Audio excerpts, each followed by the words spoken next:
திருச்செந்தூரில் உள்ள பிரசித்தி பெற்ற சுப்பிரமணிய சுவாமி கோயில் யானையான தெய்வானை திங்கள்கிழமை யானை மற்றும் அவரது உறவினரை மிதித்து கொன்ற சம்பவம் அதிர்ச்சியை ஏற்படுத்தியுள்ளது. இதைத் தொடர்ந்து மாலை 3:30 மணி வரை பக்தர்களுக்காக கோயில் மூடப்பட்டு பூஜைகள் பரிகார பூஜைகள் செய்யப்பட்ட பின்னரே மாலை 4 மணியளவில் சன்னதி பொதுமக்களுக்கு திறக்கப்பட்டது. தெய்வானை வேலி பகுதியில் இருந்தபோது இங்குள்ள வ.உ.சி. நகரைச் சேர்ந்த உதவி வாத்தியார் எஸ். உதயகுமார் 45 என்பவர் பணியிலும் பச்சிலை பொறுப்பிலும் இருந்ததாக கூறப்படுகிறது. அவரது உறவினர் கன்னியாகுமரியைச் சேர்ந்த கி. சிசுபாலன் 57 என்பவரும் சம்பவ இடத்தில் இருந்தார். அதிகாலை 4:30 மணியளவில் திடீரென சிசுபாலனை யானை தாக்கியது. அதிர்ச்சியடைந்த உதயகுமார் மீட்க முயன்றபோது அவரும் தாக்கப்பட்டார். சிசுபாலன் சம்பவ இடத்திலேயே உயிரிழந்த நிலையில் உதவியாளர் திருச்செந்தூர் அரசு மருத்துவமனைக்கு கொண்டு செல்லப்பட்ட நிலையில் சிகிச்சை பலனின்றி உயிரிழந்ததாக மருத்துவர்கள் தெரிவித்தனர். இதுகுறித்து தகவல் பரவியதையடுத்து தலைமை காவலர் ராதாகிருஷ்ணன் சம்பவ இடத்துக்கு வந்து பச்சரிசியில் தண்ணீர் தெளித்து முன்னெச்சரிக்கை நடவடிக்கையாக மீண்டும் கூண்டுக்குள் அடைக்கப்பட்டு சங்கிலியால் பிணைக்கப்பட்டதாக கோயில் ஊழியர்கள் தெரிவித்தனர். வனத்துறை உயர் அதிகாரிகள் வந்து கோவிலில் உள்ள ஊழியர்களிடம் விசாரணை நடத்தினர். கால்நடை துறை டாக்டர்கள் போலீசார் பங்கேற்றனர். அங்கிருந்த சிசிடிவி காட்சிகளை ஆய்வு செய்து யானையின் நடமாட்டத்தை பார்வையிட்டனர். சன்னதிக்கு சென்று விசாரணை நடத்திய அதிகாரிகள் சிலர் இந்துவிடம் கூறுகையில் சடங்குகளின் போது பேச்சிட்டர் அதிக வேலை செய்திருக்கலாம் அல்லது காயம் அடைந்திருக்கலாம். வலி அதை எரிச்சலூட்டும் அல்லது தீவிரப்படுத்தி வன்முறையாக மாறியிருக்கலாம். நாங்கள் உடல் பரிசோதனை செய்ய வேண்டும் அவர்கள் மேலும் கூறினார். உதவி மகவுட்டின் உறவினர் இருப்பது குறித்து கேட்டபோது போலீஸ் விசாரணை முடிவில்லாமல் இருப்பதாக அதிகாரிகள் தெரிவித்தனர். திருச்செந்தூர் கோயில் 6 படை வீடுகளில் முருகனின் 2ஆம் படை சன்னதியாகும். இது புகழ்பெற்றது மற்றும் அதன் வருடாந்திர திருவிழாக்களுக்காக உலகம் முழுவதிலுமிருந்து ஏராளமான பக்தர்களை ஈர்க்கிறது. கோவில் யானை தாக்கி சன்னதியில் 2 உயிரிழந்த சம்பவம் பக்தர்களிடையே அதிர்ச்சியை ஏற்படுத்தியுள்ளது. தங்கள் அனுபவத்தை விவரித்த சில உள்ளூர் பக்தர்கள் மற்றும் கடைக்காரர்கள் சன்னதிக்குள் நுழைவதற்கு முன்பு தெய்வானை என் ஆசீர்வாதத்தை பெறுவோம் என்று கூறினார்கள். மேலும் விசாரணை நடந்து வந்தது. இருவரை கொன்ற 17 வயது தெய்வானை 6 வயதிலேயே அப்படியாம். மீண்டும் அஸ்ஸாமுக்கே செல்கிறதா யானை? By Vishnupriya R updated Tuesday November 19, 2024 காலை 9:12 IST. திருச்செந்தூர் தூத்துக்குடி மாவட்டத்தில் திருச்செந்தூர் முருகன் கோயிலில் பாகனையும் அவருடைய உறவினரையும் கொன்ற தெய்வானை யானை எப்படிப்பட்டது எங்கிருந்து வாங்கப்பட்டது என்பதையும் தெரிந்து கொள்ளலாம். மேலும் இந்த யானை மன அழுத்தத்தில் இருந்தபோது நடந்து கொண்ட விதத்தை பார்த்த அஸ்ஸாம் அரசு மீண்டும் தங்களிடமே திருப்பி தந்துவிடுமாறு கேட்டது. ஆனால் தமிழக அறங்காவல்துறை கொடுக்க மறுத்து பராமரித்து வருகிறது. 17 வயதான பெண் யானை தெய்வானை திருச்செந்தூர் முருகன் கோயிலில் வளர்க்கப்பட்டு வருகிறது. இது விழாக்களின் போது பக்தர்களுக்கு ஆசி வழங்கும். இந்த யானை அஸ்ஸாமிலிருந்து வரவழைக்கப்பட்டது.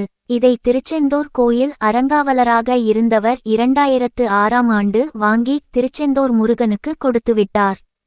இந்த யானை அஸ்ஸாமிலிருந்து வந்தபோது அதற்கு 6 வயது. தற்போது 17 வயதாகிறது.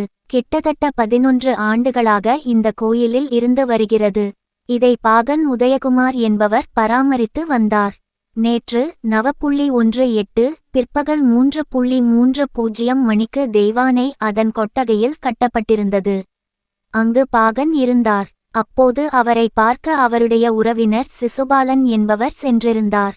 அப்போது இருவரையும் யானை திடீரென மிதித்ததால் அவர்கள் இருவரும் உயிரிழந்துவிட்டனர்.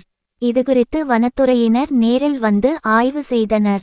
யானை இருவரை மிதித்து கொன்றதால் திருச்செந்தூர் கோயில் 45 நிமிடங்கள் மூடப்பட்டு பின்பு நடை திறக்கப்பட்டது. தற்போது யானையானது சாந்தமாக இருப்பதாக சொல்லப்படுகிறது. இருவரை கொன்றதற்கு பிறகு யானை உணவு சாப்பிடவில்லையாம். அதை உணவு உட்கொள்ள வைக்க முயற்சிகள் நடத்தப்பட்டு வருகின்றன. இருவரை கொன்ற அந்த யானை மன அழுத்தத்தில் இருப்பதாக கால்நடை துறை மருத்துவர்கள் தெரிவித்துள்ளனர். இந்த யானையின் உண்மையான பெயர் பிரிரோனா. இது அஸ்ஸாம் மாநிலத்தை சேர்ந்த லீலாபோரா என்பவருக்கு சொந்தமானது. இந்த யானையை திருச்சி சமயபுரத்தைச் சேர்ந்த சுகுமாரன் என்பவர் வாங்கினார். அவரிடம் இருந்து 2006ஆம் ஆண்டு செப்டம்பர் மாதம் திருச்செந்தூர் கோயிலின் அப்போதைய அறங்காவலர் குழு தலைவராக இருந்த தேவதாச சுந்தரம் விலை கொடுத்து வாங்கி கோயிலுக்கு வழங்கினார். இருவரை கொன்ற 17 வயது தெய்வானை 6 வயதிலேயே அப்படியாம். மீண்டும் அஸ்ஸாமுக்கே செல்கிறதா யானை? By Vishnupriya R updated Tuesday November 19, 2024 காலை 9:12 IST. திருச்செந்தூர் தூத்துக்குடி மாவட்டத்தில் திருச்செந்தூர் முருகன் கோயிலில் பாகனையும் அவருடைய உறவினரையும் கொன்ற தெய்வானை யானை எப்படிப்பட்டது, எங்கிருந்து வாங்கப்பட்டது என்பதையும் தெரிந்து கொள்ளலாம். மேலும் இந்த யானை மன அழுத்தத்தில் இருந்தபோது நடந்து கொண்ட விதத்தை பார்த்த அஸ்ஸாம் அரசு மீண்டும் தங்களிடமே திருப்பி தந்துவிடுமாறு கேட்டது. ஆனால் தமிழக அறங்காவல்துறை கொடுக்க மறுத்து பராமரித்து வருகிறது. 17 வயதான பெண் யானை தெய்வானை திருச்செந்தூர் முருகன் கோயிலில் வளர்க்கப்பட்டு வருகிறது. இது விழாக்களின் போது பக்தர்களுக்கு ஆசி வழங்கும். இந்த யானை அஸ்ஸாமிலிருந்து வரவழைக்கப்பட்டது. இதை திருச்செந்தூர் கோயில் அறங்காவலராக இருந்தவர் 2006ஆம் ஆண்டு வாங்கி திருச்செந்தூர் முருகனுக்கு கொடுத்துவிட்டார். வயதாகிறது. கிட்டத்தட்ட 11 ஆண்டுகளாக இந்த கோயிலில் இருந்து வருகிறது. இதை பாகன் உதயகுமார் என்பவர் பராமரித்து வந்தார். நேற்று 9:18 பிற்பகல் 3:30 மணிக்கு தெய்வானை அதன் கொட்டகையில் கட்டப்பட்டிருந்தது. அங்கு பாகன் இருந்தார். அப்போது அவரை பார்க்க அவருடைய உறவினர் சிசுபாலன் என்பவர் சென்றிருந்தார். அப்போது இருவரையும் யானை திடீரென மிதித்ததால் அவர்கள் இருவரும் உயிரிழந்துவிட்டனர். இதுகுறித்து வனத்துறையினர் நேரில் வந்து ஆய்வு செய்தனர். யானை இருவரை மிதித்து கொன்றதால் திருச்செந்தூர் கோயில் 45 நிமிடங்கள் மூடப்பட்டு பின்பு நடை திறக்கப்பட்டது. தற்போது யானையானது சாந்தமாக இருப்பதாக சொல்லப்படுகிறது. இருவரை கொன்றதற்கு பிறகு யானை உணவு சாப்பிடவில்லையாம். அதை உணவு உட்கொள்ள வைக்க முயற்சிகள் நடத்தப்பட்டு வருகின்றன. அட்வர்டைஸ்மெண்ட். இருவரை கொன்ற அந்த யானை மன அழுத்தத்தில் இருப்பதாக கால்நடை துறை மருத்துவர்கள் தெரிவித்துள்ளனர். இந்த யானையின் உண்மையான பெயர் பிரிரோனா. இது அஸ்ஸாம் மாநிலத்தை சேர்ந்த லீலாபோரா என்பவருக்கு சொந்தமானது. இந்த யானையை திருச்சி சமயபுரத்தைச் சேர்ந்த சுகுமாரன் என்பவர் வாங்கினார். அவரிடம் இருந்து 2006ஆம் ஆண்டு செப்டம்பர் மாதம் திருச்செந்தூர் கோயிலின் அப்போதைய அறங்காவலர் குழு தலைவராக இருந்த தேவதாச சுந்தரம் விலை கொடுத்து வாங்கி கோயிலுக்கு வழங்கினார். அப்போதுதான் அந்த யானைக்கு பிரிரோனா என்ற பெயர் மாற்றப்பட்டு தெய்வானை என சூட்டப்பட்டது. அப்போது அந்த யானைக்கு 6 வயது இருந்தது. அதே நாளில் தெய்வானையுடன் 3 வயது ஆண் யானையையும் தேவதாச சுந்தரம் கோயிலுக்கு வாங்கி கொடுத்தார்.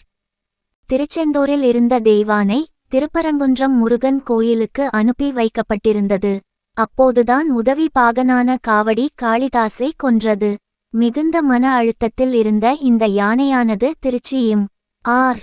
பாளையத்தில் உள்ள யானைகள் பாதுகாப்பு மறுவாழ்வு முகாமிற்கு அனுப்பி வைக்கப்பட்டது. அங்கிருந்த போது சரண் என்பவரை தூக்கி வீசி தாக்கியது. இதனால் அந்த யானையை பாகன்கள் கையாளவே அஞ்சும் நிலை இருந்தது.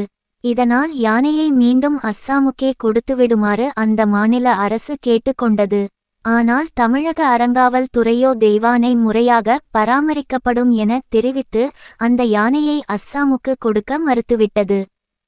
தெய்வானையுடன் வாங்கப்பட்ட ஆண் யானை குமரன் முகாமில் காட்டு யானைகள் தாக்கியதில் காயமடைந்து இறந்தது. தற்போது தெய்வானை தாக்கி 2 பாகன்கள் உயிரிழந்ததை அடுத்து இந்த யானை மீண்டும் அஸ்ஸாமுக்கே செல்லுமா என்ற